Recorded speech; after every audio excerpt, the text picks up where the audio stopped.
pewartaan keselamatan ditebar untuk semua orang. Pewartaan keselamatan diberikan kepada siapapun yang mau menerima tawaran keselamatan. Jadi lihat di sini bahwa keselamatan itu tidaklah otomatis tercurah begitu saja. Tidak.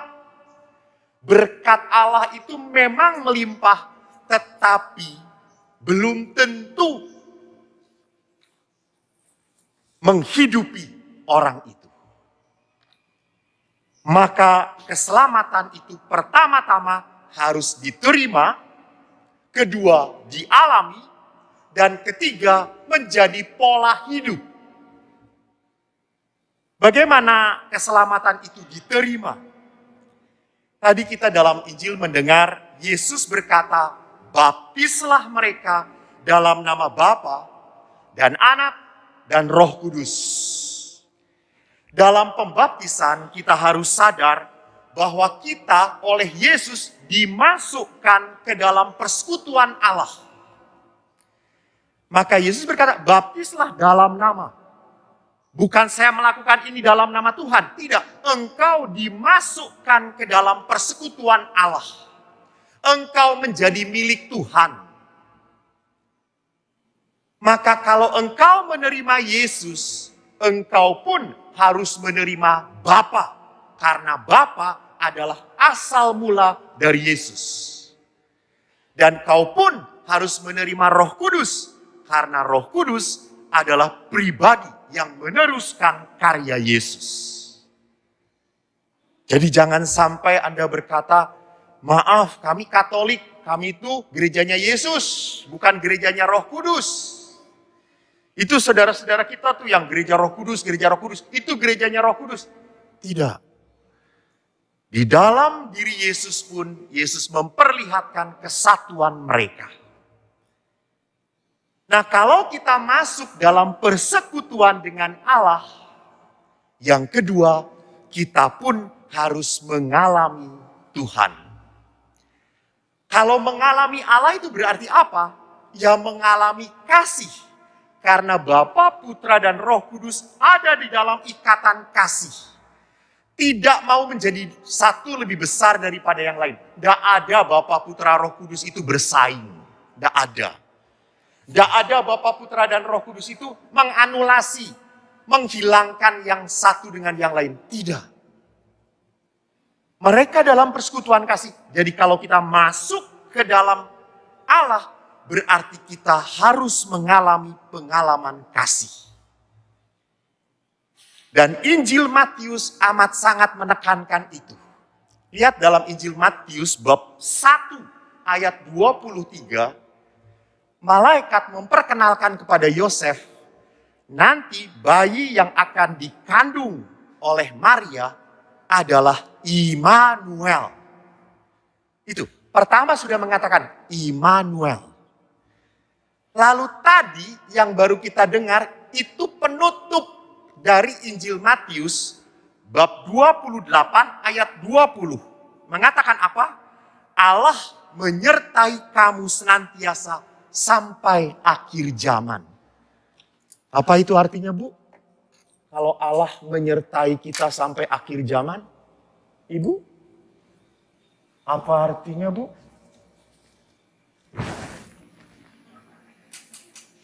Apa artinya? Ya Immanuel. Immanuel itu Allah menyertai kita.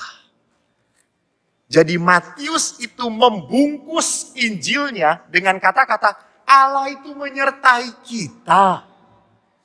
Maka dalam bacaan pertama, ingat, dikatakan bangsa Israel menuju tanah terjanji karena Tuhan menyertai mereka. Maka bacaan kedua pun mengatakan, jangan takut kau menderita, Allah menyertai kita. Maka pengalaman kasih adalah pengalaman apa? Pengalaman disertai oleh Tuhan. Nah yang ketiga, jadi keselamatan itu harus diterima, dialami, dan menjadi pola hidup. Setelah Yesus mengatakan kau dibaptis, Yesus mengatakan ajarkan mereka melakukan segala sesuatu yang telah kuperintahkan kepadamu. Di sini lihat, ajarkan mereka segala sesuatu yang telah kuperintahkan. Jadi Yesus tuh nggak ngomong supaya kita mengajarkan agama Katolik. Bukan. Kita tidak diminta oleh Yesus ajarkan agama Katolik pada orang lain. Anda ajarkan ajaran-ajaran Katolik kepada orang lain. Tidak.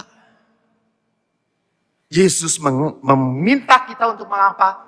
Mengajarkan kehidupan Katolik. Kehidupan Kristiani. Bagaimana kehidupan Kristiani itu? Kehidupan Kristiani itu berarti bagaimana kita hidup menjadi murid Yesus dalam membangun kerajaan Allah. Itu yang harus kita ajarkan. Jadi ibu nanti kalau pulang ke tetangga, jangan bawa Injil. Bertobat, baca lu Injil. Gua aja gak pernah, lu baca. Bukan. Yesus tidak menuntut kita untuk mengajarkan Katolik. Tidak. Yesus mengajak kita untuk mengajarkan hidup sebagai anak Tuhan yang membangun kerajaan Allah. Jadi kita itu adalah anak-anak Tuhan yang harus membangun kerajaan Allah. Membangun kerajaan kebaikan. Novena, kita sedang memasuki novena. Mungkin ada beberapa yang tidak ikut novena, ada yang ikut novena. Karena saya yakin walaupun Gereja Santa Helena ini tiap hari me-live streamingkan novena, ada beberapa umat yang tanya, emang ada novena apa, Pastor? Lalu saya berkata, novena tubuh dan darah Kristus. Daripada jengkel ngejawabnya. Jadi dalam novena ini adalah hari ketiga. Hari Jumat pertama, Sabtu ketiga hari ini. Temanya menarik, yaitu apa? Melaksanakan panggilan Allah. Jadi melaksanakan panggilan Allah itu berarti apa? Panggilan kita untuk mewartakan cara hidup sebagai anak-anak Tuhan, membangun kerajaan kebaikan. Nah, saya sekarang ingin mengajak Anda semua. Kita itu kan sudah menganjurkan umat Katolik. Saya tidak mengatakan umat Helena, takut ada yang tersinggung. Kita kan gereja sudah menganjurkan umat Katolik supaya ke gereja yuk, ke gereja. Terus menganjurkan, memberitahu gereja itu aman, gereja itu aman. Tapi tetap dan syukur kepada Allah, gereja masih belum pernah penuh. Kita itu jatahnya 200, lalu ada orang yang minta tambah dong. 200 aja belum pernah penuh, minta tambah. Jadi saudaraku, mari kita tidak boleh menghakimi saudara-saudara kita yang belum mau ke gereja kembali. Belum mau tergerak, masih takut, masih khawatir. Kita tidak boleh menghakimi mereka. Kita harus membangun apa? Kerajaan Allah. Maka bagaimana caranya? Mari kita di dalam novena tubuh dan darah Kristus ini, kita doakan. Kita berdoa bagi saudara-saudari kita yang masih belum merindukan. Belum merindukan kembali untuk bersekutu dengan Tuhan. Semoga mereka tidak kehilangan kerinduan untuk menyantap tubuh Tuhan. Semoga keselamatan yang Tuhan tawarkan kepada anak-anaknya tidak ditolak oleh anak-anak Tuhan sendiri. Maka akan menyedihkan nanti karena tubuh dan darah Kristus ini tidak dirindukan oleh orang-orang Katolik lagi.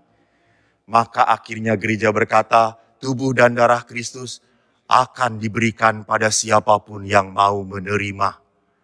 Dan supaya menarik, tubuh dan darah Kristus ini akan segede seperti Pizza Hut. Supaya orang dari gereja langsung kenyang, seminggu nggak butuh makan lagi.